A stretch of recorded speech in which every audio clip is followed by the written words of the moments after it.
Hello and welcome to Steven Bartlett review with myself, Matt Baldock, Stephen Brown. Good morning, gentlemen. First of all, Stephen, how are you? I'm excellent, thank you. How are you? Yeah, really, really good. Thank you very much. Matt Baldock, how devil are you? Yeah, very well, mate. How difficult was it for you to not say welcome to opening the gates then? Yeah, I had to really hold myself back then because it's like such a habit of doing that. But actually, I was going to say in this conversation, and I was probably just going to leave it to the end, but I'm just going to say a really big thank you to both of you for parts you've both played actually in opening the gates because Matt was, if you didn't already know, for anyone watching or listening to this, Matt was the brains behind the name Opening the Gates. He told me to come to use that name. I put it in my LinkedIn profile a while back and got a lead out of it. Then that came the name of the podcast, and Stephen was my very first guest. Thank you. Well, you know what? Matt's made a fortune. Look at his hand. You can tell that every time you say opening that gates, that penny goes to Yeah, his I wish. hair fund. That's I wish that's there was why some he has royalties. two haircuts a week. I know, yeah, and I think it's very kind of you to say the brains behind it. I'm not sure brains had much to do with it, but no. But mate, but in all seriousness, while we're just massaging each other's egos, you should be very proud of yourself, and I'm sure Stephen would say the same because you've been the ultimate kind of demonstrator of consistency on that podcast, and your career's taken off in such a short space of time. So well done to you, mate. You should be very proud. Thank Couldn't you. agree more. You've done exceptionally well. It's been fantastic to watch your successes and growth. And actually, you are a massive lesson to every single person out there that watches this, who listens to you. For somebody, when you're at Michael Graham, you were consistently investing in yourself to constantly improve. You take yourself off to see Stephen Bartlett by yourself, to see Damien Hughes by yourself. And more importantly, you take action and implement stuff. So it's no wonder you are as successful as you are. And whatever you do, please do not cut this out. I definitely won't be cutting it out. Don't you worry about that, guys. That's the end of the episode. No, thank you very much. I Really appreciate that. Right, okay, on to the first point. So for everyone listening, watching, we've got a couple of points each that we want to run through, kind of reviewing the takeaways we got from Stephen Bartlett. So the fact that you've got the same name spelt differently, Stephen, we'll come over to you first. What was your first key takeaway from the Stephen Bartlett review? How'd you find your A players? I'm sure always been building a team. And actually, we are all in the recruitment business. So we should consistently be talking to people, seeing people out there. And it's interesting. I travel up and down the country, and I would say most estate agents and letting agents have the same problem, finding the right people. So, you need to consistently be talking to people. I think he said he looks at 20 CVs a day. Yeah. Um, and he absolutely, at times he's looking at CVs and his wife saying, "Why are you looking at another CV?" Because he consistently wants to be surrounded by the best people, people that can supplement his skills, and help him improve and get better. So that was my first point. Yeah, I think you're absolutely spot on. And what is it that James Clear quote that I love so much? The best employees are rarely available or rarely job hunting. I think that's a prime example there. And on the CV side of things, I think he shared, didn't he, about like messages he gets, like lend me a tenner. Obviously, that was a Yeah, bit of a joke, but you think he'll receive so many CVs. What can people say differently to stand out? And I know it's not the same as a CV, but when he shared the story about, was it Panasonic or something? So he sent an email to Panasonic saying, I don't have any money, but I need camera equipment. I'll put your logo in the bottom corner of all our recordings. And I think, what was it? Within 24 hours, they were like, yeah, here's all the cameras. And he's like, oh my God, it worked. So I think, as you always say, Stephen, like asking the right question, there's always a good time to ask those questions. And on the team thing, when I did go and meet Damien Hughes, everyone in that room that day, from chicken farmers to university to hospital staff, everything was a team issue. They're all there to discuss like team and culture on that. Matt, considering kind of you are very big on sort of team and everything, is there anything you'd add to what Stephen said there on the always looking to be high, always look to be hiring? yeah, no, I think it was a. I think, as Stephen said, the other Stephen said, you are in the recruitment business is a thing. I think estate agencies change so much. I mean, I actually don't necessarily think I'm an estate agent. I think I'm in marketing now, and I say that kind of thing, we're in marketing. But again, you are in recruitment, and you've got to either wear a couple of hats or have different people do it. But I think to kind of tag on to that, the other thing he said was the team you build is the company you build, which sounds, but then he actually kind of brought it back a bit. And he said the team you've built is the company you have built. And that kind of, I think, maybe more hits home to people that are sitting there not happy with how business is going and how things are going, because it's easy to kind of have this ideology of how you want your company to be, and you can write all your values and have your buzzwords on the wall. But then if you look and you've got Alan, who turns up late every day, takes an hour and a half for lunch, and slopes off early. No disrespect to Alan, I'm sure there's plenty of nice Alans out there.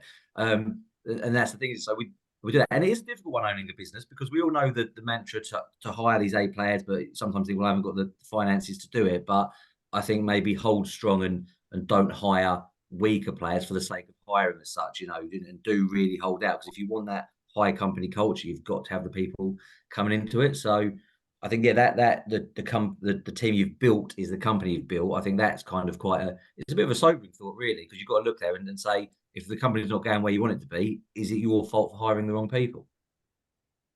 Yeah, Yeah, and that's a massive challenge, isn't it? Yeah. And that is the same, with my mastermind groups. It's exactly the same. Every meeting, people, people, people. So, and it's the same in any business, as you said, Simon. When I was in Vistage for about 10 years as a member, exactly the same. 15 different businesses, same issues, different month, but always the same. yeah. I mean, it's looking back to the my years at Michael Graham and then 3 years at Home Search. I mean, let's use Home Search as an example. That is a data tech company, but the people were the biggest thing there. You think of, like, I'm digressing a bit now, but Home Search would not have got to where it was without Sam Hunter initially building it. You had some great tech, great data, but it was that person who brought it to life on Yeah. that. And it's surrounding yourself with the right people as well.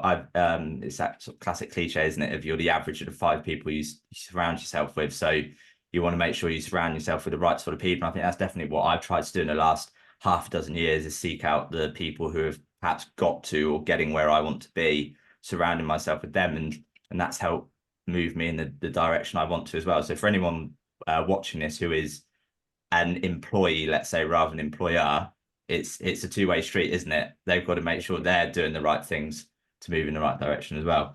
Right, on to one of my points. This is very, very, very simple, really, but easy things to do are also easy not to do. Yeah. It's so easy to snooze that alarm in the morning and not, let's say, go for that run or walk the dogs, or it's easy not to make that phone call. But it is also easy to not snooze the alarm, walk the dogs. And I think he made that point so well. And just leading on to that as well, prospecting for new guests on his podcast. I know prospecting's not a word you use these days, Stephen, but I'm just going to use that. What's that? Prospecting. Never heard of that word. It was, and I think that's very relevant again for all three of us, because you think that you kind of build a let's say an audience, and you're building, creating relationships, etc. And he said, what did he say? He's got thousands of people, so entrepreneurs, sports people, musicians, all asking to be on the podcast. Yeah, he's like, we send more messages today than we ever have to get guests on. So I was speaking to an estate agent over WhatsApp last night, and they'll be watching or listening to this. He's like, I really do need to start prospecting or creating relationships with a newer business, and it's kicked off really well.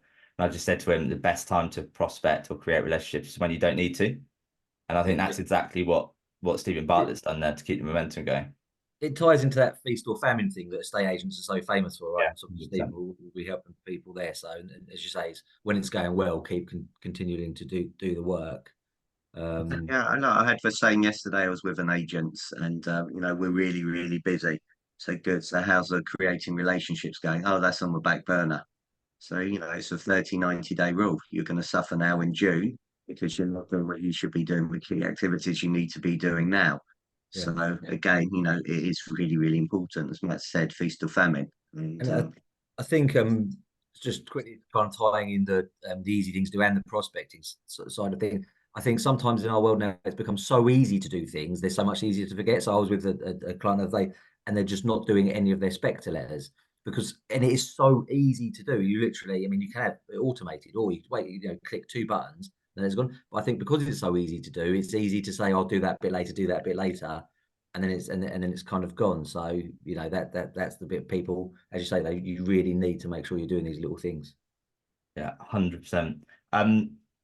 Stephen, head of failure. That was a point you wanted to talk about. Yeah, and actually, I also went to Timson's, and Luke and I spent a day there, and we were in the company of the director of happiness, and her job, and that's literally her job title. So it's really interesting that these well-known brands, businesses, have people looking at happiness and also looking at failure. And they sit down, and he's literally brought this lady in just to look at all their failures and what are the areas that they can improve, what are the areas that they can get better on, and that's all of us. And why do people fear failure? I mean, if you look at all the best people out there, they have at one time or other failed. Bounce back, and a lot of people will use failure as an excuse to stop, Yeah. but actually it's a learning curve. And that's a massive example, for all the best people. So to have a director of failure there, to go through and analyze, and he wants loads of failures. He's actually specifically created a job, director of failure, so they can improve and get better. And how many businesses would do that? It helps that he's got a few pennies, so he can afford it. So not everybody can do it, but well, learn from everything you do. What I'll probably get this terribly wrong, but hopefully one of you will know there was a famous kind of conversation in a business where someone cost the business like £500,000, let's say, and they say to the boss, "Well, you're going to fire him, aren't you?" And he's like, "No, that's the most expensive training I've ever done. Yeah. Why would I fire him when I've just spent £500,000 making sure he doesn't make that mistake again?" Yeah. And I think that's the way to look at it. And for anyone, again, listening, watching, if you've not read Black Box Thinking, I don't know if either of you have read that by Matthew Syed. I think, Matt, you'd really enjoy it. Black Box Thinking, a really, really good alternative way of, again, like Steve said, an alternative way of looking at failure. But actually it's part of the process and will lead you to success, as cringy and as cliche as that sounds. No, it is. I mean, I do hope his head of failure picked up on the fact he started 25 minutes late. So hopefully they can they can get their started on time. But Too right. There's a lesson there, isn't there? yeah, exactly. But we all talk about self-awareness, and it is different. But that what a move to hire somebody to literally say, "Let us know what's going wrong, so we can kind of learn from it." And he was saying they have the meetings. Again, I'm probably paraphrasing, but he was saying they want to make more experiments, right? Because actually, the more experiments you do, the more failures you're going to. So it's not necessarily we want more failures, we want more experiments, and we know they're not all going to go right. But the one experiment that goes right pays for like the 100 that have gone wrong. And he was saying, I think his team reported to him either weekly or monthly on how many experiments they'd done and how many new things they'd tried. And I thought, what a brave move, to kind of do that. Because, and again, bringing it back to a state agency, it's always been done that way, and trying new things. But actually, if you kind of give your team the freedom to go and try new things, say, listen, don't go around telling clients to piss off, but go and make mistakes. Yeah. And I think that's really empowering for people. On that, I think the language experiment. Sorry, Simon. The language experiment is great. yeah. It's a very different word to failure. Yeah, definitely. The thing I was just going to say, Matt, on the back of what you said, I'll struggle to explain it, but when he talked about cognitive dissonance and kind of the discomfort of people when something doesn't align with what they think. So when there was that guy who, I don't know what business it was it Microsoft, and they're talking about the iPhone coming out. Yeah. And it's like no one's going to pay $500 for that. It doesn't even have a keyboard. Like you've got to tap onto a phone. That's not going to work. Yeah. And when Steven Bartlett said about like Steve Jobs merging like innovation of a person with technology, whereas everything before it had just been like tech based. Yeah. I was speaking to someone yesterday who has founded one of the Google Chrome extensions that I bang on about, having a Nice. meeting with him, unbelievable brain, like incredible when it comes to like the data and all those different things. But the estate agency side of it, not not got a clue with it. No disrespect to him, but it's not his sector. But it's like I was saying to him, you get your kind of tech side of it and the estate agency side of it, and it can be so powerful Yeah. with it.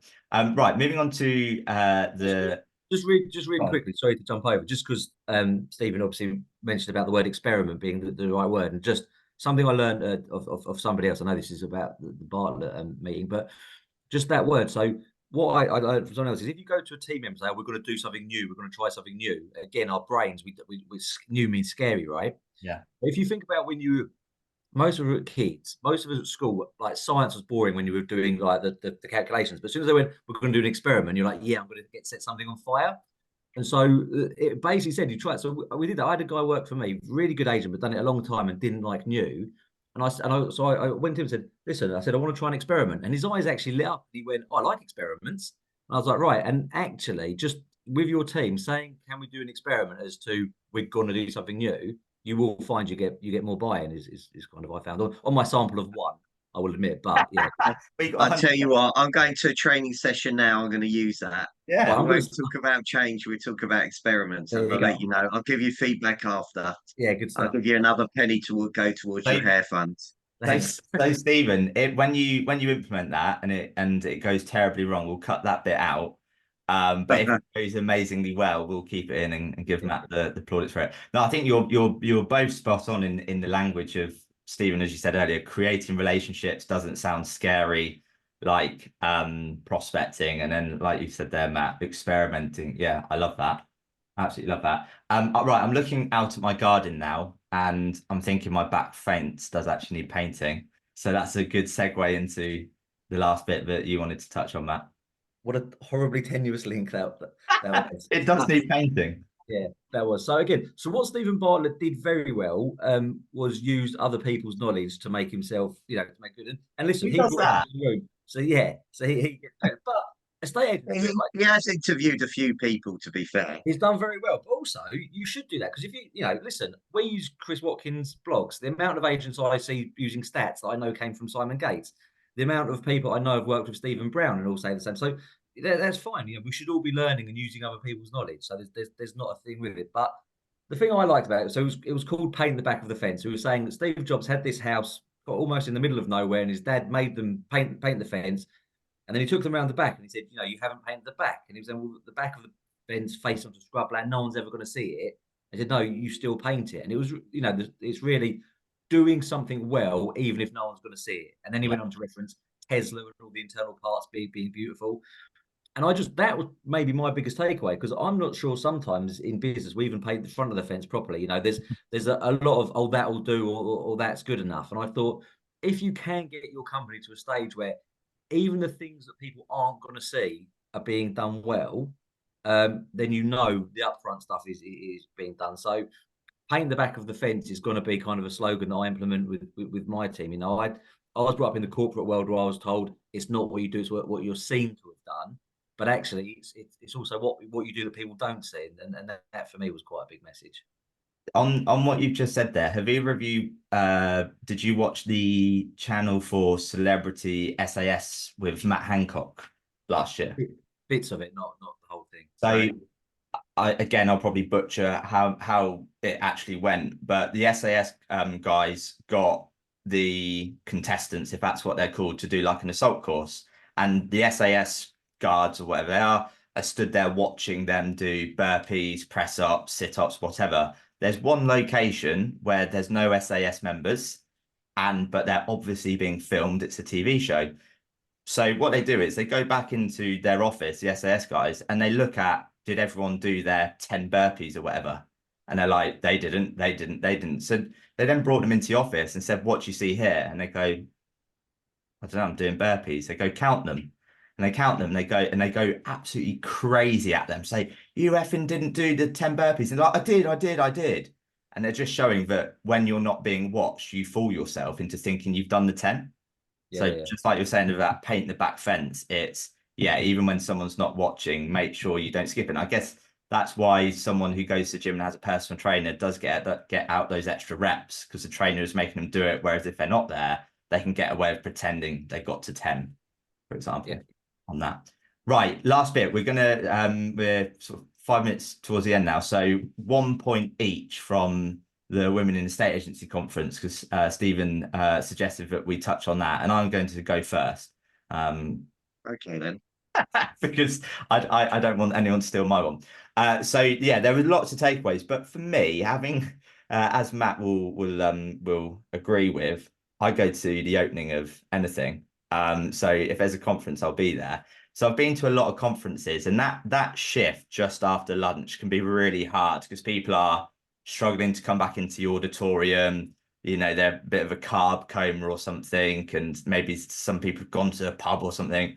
I thought they got it absolutely spot on to have the beatboxer straight after lunch, because it was like special guests that maybe got people intrigued to come back after lunch, and then was not expecting that. But not just the beatboxing, the way the girl did the beatboxing and got the room involved, I thought was absolutely incredible. So it was great to give that kind of stage to a female at Women's Agency Conference, but also I like that it was someone who was youthful as well and outside of industry. So I think, yeah, kudos to everyone who put on.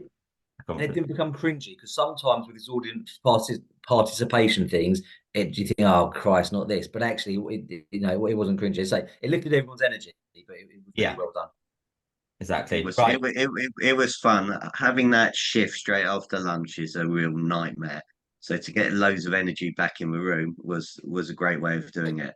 Yeah, definitely. Right, Stephen, what's one takeaway for you? Just listening to people's stories and the vulnerability. Because personally, I think a lot of people were really suffering. So what you see on the inside and how people were feeling on the inside and what you see on the outside are two totally different things. And I think you've got a room of people that actually want to be at a conference. They actually want to learn and take things in. And for me, actually, the best speaker was Heather. Yeah. I thought she was absolutely exceptional. She shared loads of tips on culture, building a business from just her and Tom, and how she's gone to, grow it successfully. And she shared her one-to-ones, and the questions. And every month they're the same questions. Nothing changes. So I thought Heather was exceptional, but I thought the day was exceptional as well. Very, very different, and it's good for people to hear other. I know this is going to sound strange, to listen to other people's stories where people have suffered a lot. Actually, that really, really helps other people that are suffering as well, to understand that you're not alone, and go out and talk to people, because there's a lot of people out there that have actually suffered and gone through the same as you. So don't be shy, talk. Yeah, I love that. And just on that point very quickly, Stephen, for Matt grand finale, just both of you, and you won't know this, but how much it means to me when I'll receive like a WhatsApp or a phone call from either of you out of the blue, and it will just be, hey, just checking in, how you getting on. Like, for anyone listening, watching, you don't know how powerful that is to other people, and you never know what they're going through. So just a simple message or a phone call from someone can mean the absolute world. And again, I think each time I see both you, and you've said it at the start of this conversation, you're always saying how proud you are and like of where I'm going with things, and I really appreciate that. So Matt, Does Stephen send you those new pictures as well? new pictures? Yeah, he's sending you the pictures. Not by phone, but when he does the handwritten thank you cards, he slips it in there old school. Yeah. Yeah, nice. No, I've got to say that because Stephen started talking about with the Women in Estate Agency Conference, and he hadn't mentioned Heather. And I thought, this is great, I can talk about Heather. And then he side went and went that way as well. But listen, she was exceptional. I think probably the fact that it had a bit of a mix, because you go to some conferences and it can just be all business. And there is, and I say danger, and I don't necessarily mean like that with the WIEA conference, that it can all be stories, and they have a place, but you want to get some value out of the day as well, right? And so I think it was a nice kind of a healthy mix there, of both really, because obviously Heather was there, right move. Look, as an agent, you pay them a lot of money, you want to know what they're saying, and you should I think with Rightmove, you should look to learn about them rather than just boo and hiss. Oh, and Simon was in heaven. Sexy data, hey, my word. I know, You frothing at the love mouth. that. I'm now thinking, how on earth did I not use that one as my example? But on your point, Matt, we were both at the Property Mark 1 conference last summer, and Rightmove did their stats on reduced properties being less likely to sell, change estate agents, take twice long to sell. So as much as we do berate them, like they have such incredible data. So it's like, yeah, work with them, not against them, and get the best out. You're not going to, unless you're actually going to stop paying them, which most agents aren't, work with them, because Yeah. you're otherwise all you're doing is spending money and complaining. And so that's you're going to spend the money, you might as well earn something out of it yourself. So, but I thought for the conference, I really enjoyable day again, but the mix, personal and business, was very good. Yeah. Spot on. Lovely. Well, we're coming towards the end of this conversation now because Stephen Brown is just so popular that he's got to be out of the door at 8:30 sharp because he's such an in-demand guy. It was a real struggle to get him on here. Me and Matt were available any day, any time. I can go back to bed now. Yeah, I know. Yeah, I had to get the early start in. Well, Yeah, but gents, thank you both to you for jumping on. For anyone listening, watching, if you've got any questions off the back of it, I know I'm open to have a conversation on it. I'm sure Matt and Stephen will be as well. So thank you very much, gents. Thanks, thank you.